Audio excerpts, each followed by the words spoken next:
Assalamualaikum ke hadapan Dr. Halimah.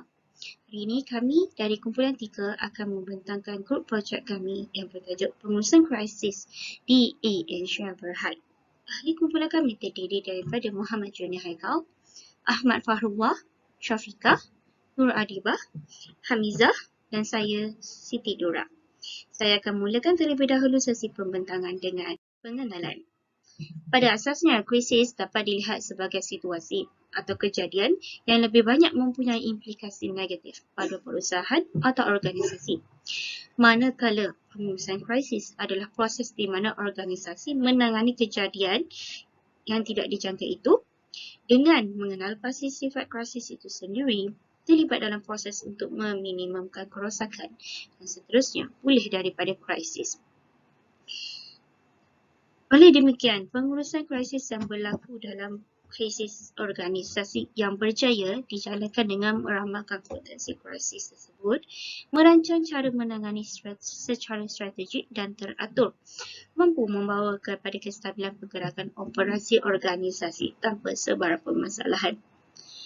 Juga umum diketahui berkenaan Perintah Kawalan Pergerakan PKP di wabak COVID-19 yang terus-menerus menjadi ancaman.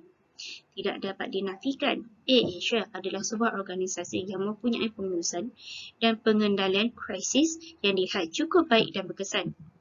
Ini disokong oleh beberapa bukti keratan daripada berita harian Metro, susuli juga daripada Mediacorp dan juga bersumberkan daripada ruangan berita di portal Asia berkenaan krisis pandemik yang diurus dan ditangani dengan baik, walaupun memerlukan beberapa peruntukan masa untuk pulih sepenuhnya. Namun kesemua berikut adalah tindakan susulan yang diambil oleh pihak Asia demi menangani krisis sewaktu pandemik COVID-19. Berikutan daripada itu, analisis kritikal dijalankan ke atas Asia, organisasi Asia sewaktu dilanda pandemik COVID-19.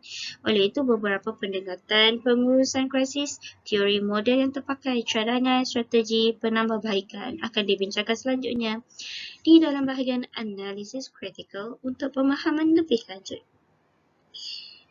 Itu saja dari saya. Saya serahkan seterusnya kepada ahli kumpulan yang seterusnya untuk meneruskan sesi pembentangan. Terima kasih. Assalamualaikum Dr. Halimah. Saya Syafiqah akan meneruskan pembentangan ini kepada cadangan strategi pengurusan krisis di Asia. Menyedari akan kesan buruk dari ancaman pandemik COVID-19. Sebuah pasukan pengurusan krisis perlu ditubuhkan bagi menganalisa krisis yang dialami. Pelan analisa risiko perlu diwujudkan. Memahami keadaan krisis secara menyeluruh, membuat analisa langkah-langkah yang perlu diambil bagi melindungi kesemua pekerja di lapangan. Langkah proaktif perlu diambil bagi memastikan setiap pekerja dilindungi. Kebajikan pekerja juga perlu diambil kira bagi mengurangkan beban yang dihadapi oleh kesemua pekerja yang terlibat. Langkah seterusnya, membuat anggaran sebarang ancaman yang bakal dihadapi oleh pekerja sama di lapangan semasa tugasan dan sebagainya. Perlunya menganalisa risiko dan fokus akan keperluan keselamatan pekerja di mana jua mereka berada. Mengambil kira akan anda pekerja. Membuat sebarang analisa untuk keselamatan pelanggan yang menggunakan perkhidmatan Asia. Umum jelas bahawa pandemik ini merupakan isu global dan sebagai apa antara pengangkutan antarabangsa, Asia perlu mengambil kira aduan pelanggan semasa berlakunya ancaman pandemik ini. Seterusnya, menilai dan menyimak sebarang langkah yang boleh diambil dalam memenuhi pandemik ini serta melindungi kepentingan pekerja dan syarikat. Pasukan pengurusan krisis perlu untuk menilaikan langkah yang perlu diambil bagi menangani krisis ini dan terus membabangkan syarikat. Dari sudut pengoperasian syarikat maupun pengurusan syarikat, penilaian risiko ini perlu bagi memastikan pihak pengurusan sentiasa sedar akan masalah yang bakal dihadapi oleh syarikat itu sendiri. Dalam peringkat ini, perlunya penilaian yang menyeluruh bagi memastikan krisis ini dapat ditangani dengan baik dan tidak mendatangkan mudarat pada setiap pihak.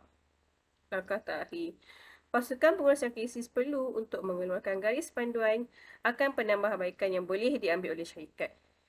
Garis panduan dari pihak kesihatan dan kerajaan juga perlu bagi memastikan pengoperasian syarikat selamat dan mengikut prosedur yang telah ditetapkan oleh kerajaan sebaik mungkin. Bagi kebajikan pekerja, garis panduan pergerakan pekerja dan hala tuju syarikat juga perlu bagi memastikan syarikat kekal beroperasi tanpa sebarang permasalahan untuk jangka masa pendek dan seterusnya. Sekian sahaja daripada saya dan saya akan teruskan perbincangan ini kepada teammate saya yang seterusnya. Sekian.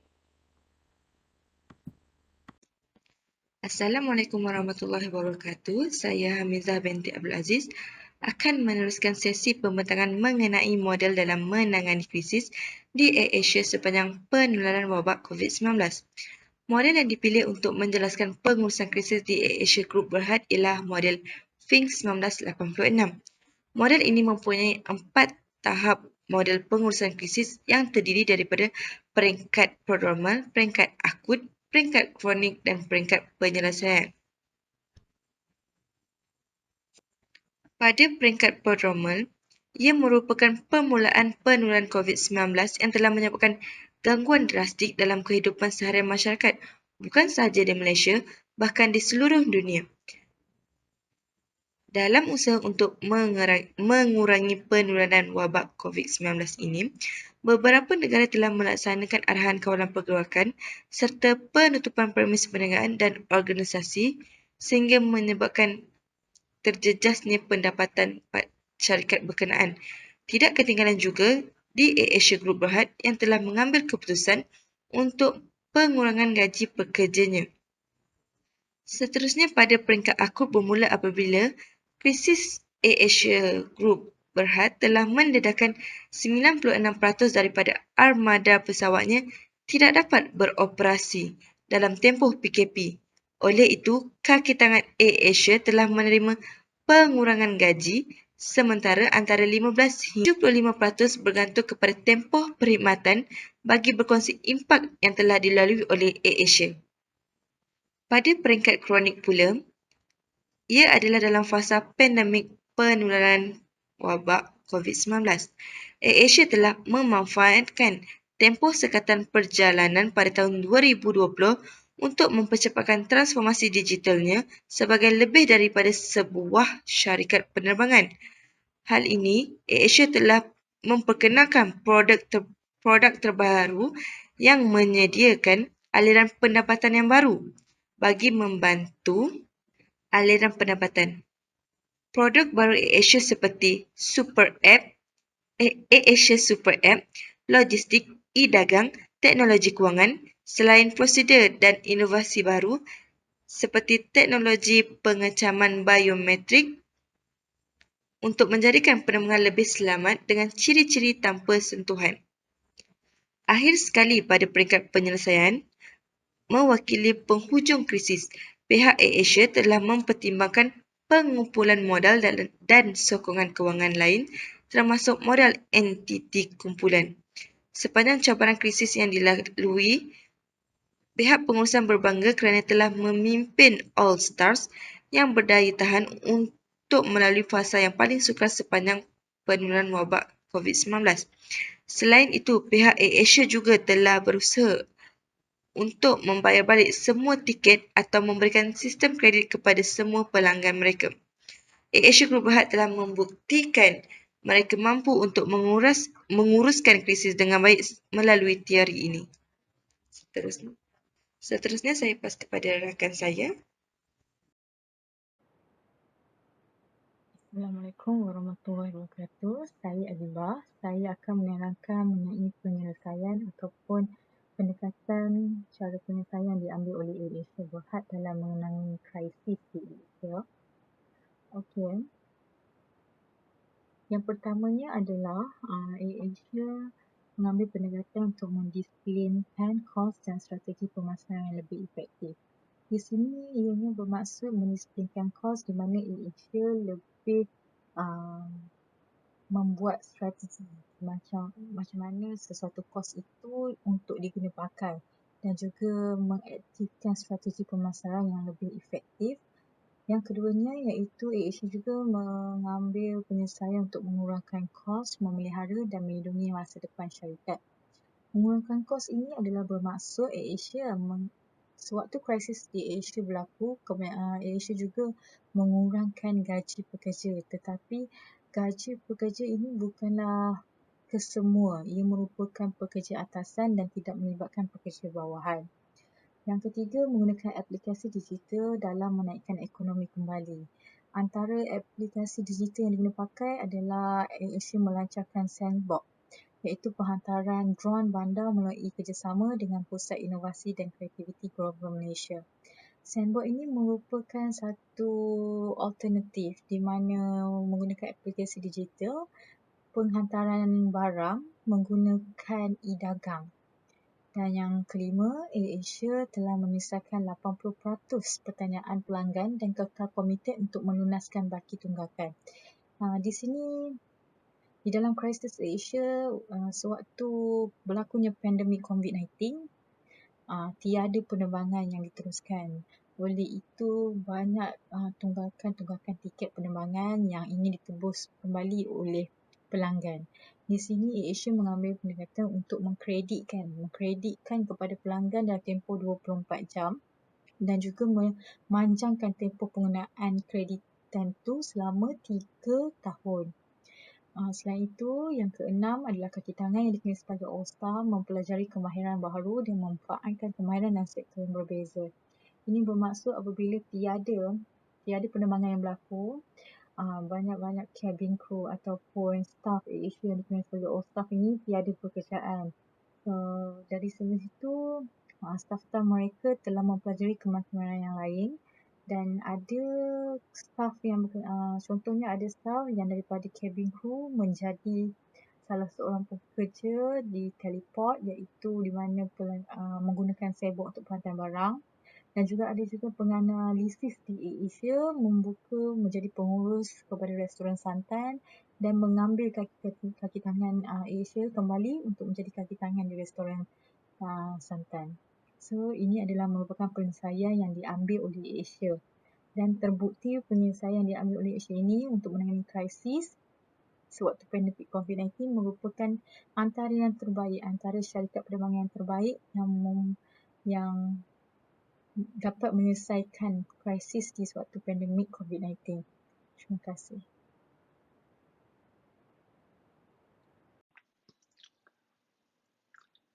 Baiklah, Assalamualaikum. Saya Junaika akan menceritakan tentang persamaan kes. Apabila kita berfikir untuk melakukan projek tentang krisis yang berlaku di Asia, definitely kita juga mencari satu lagi kes yang lebih kurang sama untuk kita menilai sendiri bagaimana syarikat lain cuba untuk mendepani masalah yang berlaku. Jadi, kami terfikir untuk mengambil satu syarikat gergasi yang besar untuk kita melihat sendiri bagaimana mereka cuba mengatasi satu permasalahan dunia yang berlaku pada masa kini, iaitu pandemik COVID. Jadi syarikat yang kami pilih adalah KLM Royal Dutch Airlines, yang mana syarikat penerbangan ini turut menerima impak ataupun kesan daripada pandemik yang berlaku bermula daripada tahun 2020. Okey, sebelum tu kita bercerita sikit tentang KLM Royal Dutch Airlines. KLM Royal Dutch Airlines ini bukan sebuah syarikat penerbangan berasal daripada Amsterdam. Dia telah beroperasi sejak 1919, which is dah lebih 100 tahun. Mempunyai jumlah kapal terbang sebanyak 214 pada tahun 2019, setahun sebelum berlakunya COVID. Mempunyai jumlah pekerja sebanyak 33,000, which is terbanyak sepanjang sejarah yang mereka miliki pada tahun 2019 juga. Jadi kalau kita lihat di sini, lihat betapa besarnya syarikat ini, bukan satu syarikat yang dimiliki oleh dua negara, iaitu Dutch dan juga Perancis, tetapi turut mengalami impak yang sangat besar hasil daripada pandemik. Kita boleh lihat kesan yang saya tunjukkan dalam slide ini. Pertama, kesan daripada pandemik sejak 2020, penurunan bilangan pengguna secara drastik.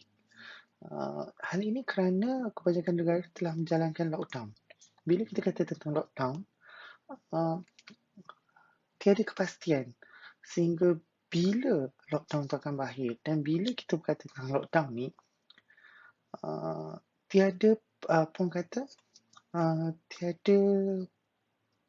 tidak boleh keluar negara dan juga tidak boleh masuk ke ke dalam negara. Jadi definitely syarikat penerbangan terkesan. Mereka mengalami kerugian sebanyak 7.1 bilion pada tahun 2020 sehingga 2021. Pengurangan penumpang sebanyak 67%. Dan ini merupakan kerugian terburuk bagi sebuah jenama syarikat penerbangan gergasi di dunia. Jadi kalau kita katakan tentang AirAsia tadi, lihat betapa impaknya besar pula kepada sebuah syarikat international iaitu KLM. Walaupun syarikatnya besar, sudah beroperasi lebih daripada 100 tahun, pandemik COVID adalah sesuatu yang tidak dapat dielakkan. Jadi kerana itu kita katakan ini bukan satu sudden crisis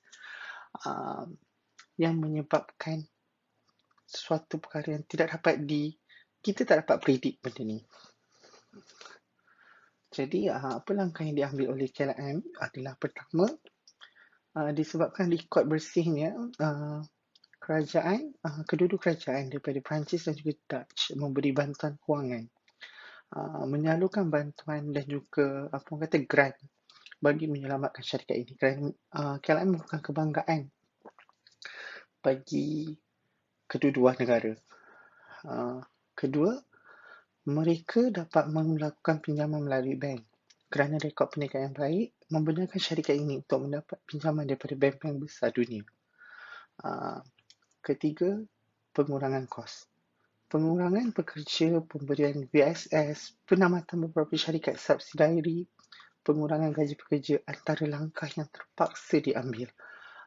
Kita dapati daripada 33,000 pekerja yang mereka miliki pada tahun 2019 berkurang menjadi 10,000 pada tahun 2020. Ini bukan pengurangan yang paling besar yang pernah dilakukan demi menyelamatkan syarikat KLM ini. Keempat, promosi tiket. Di akhir-akhir ini, KLM telah melakukan penjualan tiket untuk penggunaan masa hadapan tanpa tempoh maksimum. Maknanya, kalau kita just beli tiket untuk ke mana-mana negara tanpa ada tarikh bila kita nak pergi. Hal ini demi menjamin kepercayaan rakyat untuk masyarakat untuk membeli tiket dengan mereka tanpa gusar. Boleh ke terbang pada ketika itu. Ini antara langkah-langkah yang diambil oleh KLM untuk menyelamatkan syarikat mereka. Which is masih banyak langkah yang diambil, tetapi ini antara langkah langkah terpantas yang mereka lakukan demi menyelamatkan sebuah syarikat gergasi KLM Dutch Airlines. Itu sahaja daripada saya. Terima kasih. Assalamualaikum warahmatullahi wabarakatuh. Saya Ahmad Farullah akan meneruskan perbincangan ini dan saya akan membuat kesimpulan krisis di Asia Berhad. Yang pertama, perancangan yang lebih teliti dapat dibuat dengan lebih awal agar semua pihak dan kaki tangan di Asia tidak dipinggirkan.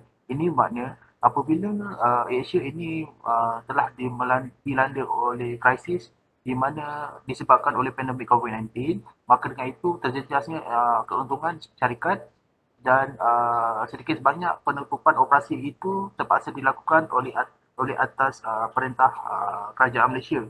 Oleh itu, keuntungan ini tidak dapat untuk menampung segala operasi syarikat dan terpaksa untuk mengurangkan kaki tangan Asia itu sendiri, dan semestinya apabila keuntungan ini terjejas, terpaksanya pengurusan mengeluarkan memo untuk mengurangkan kaki tangan agar sedikit sebanyak dapat menampung sedikit kos perbelanjaan di Asia sementara pengoperasian ini tidak dibenarkan.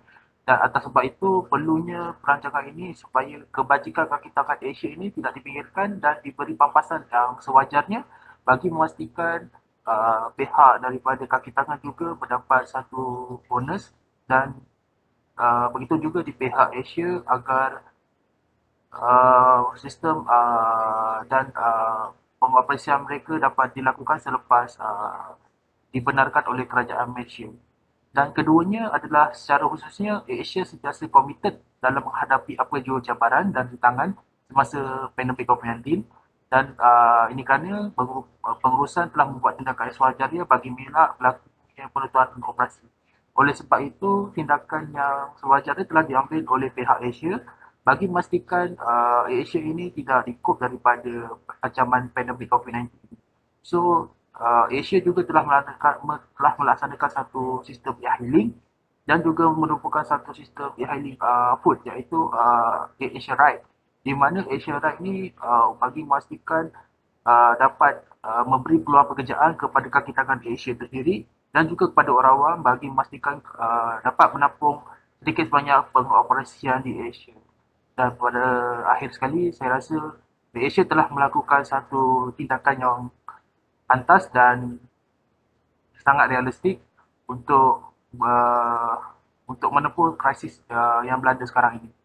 Dan tindakan ini telah memberi satu impak yang positif kepada semua pihak, termasuk customer itu sendiri, di mana Asia telah memberikan redeem kepada customer yang di mana penerbangan itu telah dibatalkan dan mereka ditawarkan semula dengan kadar tambang murah yang berkompetitif. Oleh itu, tindakan Asia ini sangat dipuji dan perlu juga diperbaiki dari segi perancangan yang lebih detail supaya apabila berlakunya perkara seperti ini, mereka telah membuat persiapan awal agar tidak terlalu untuk mengambil masa yang lama untuk membuat satu keputusan. Dan itu sahaja daripada saya dan kumpulan saya. Sekian, terima kasih. Assalamualaikum.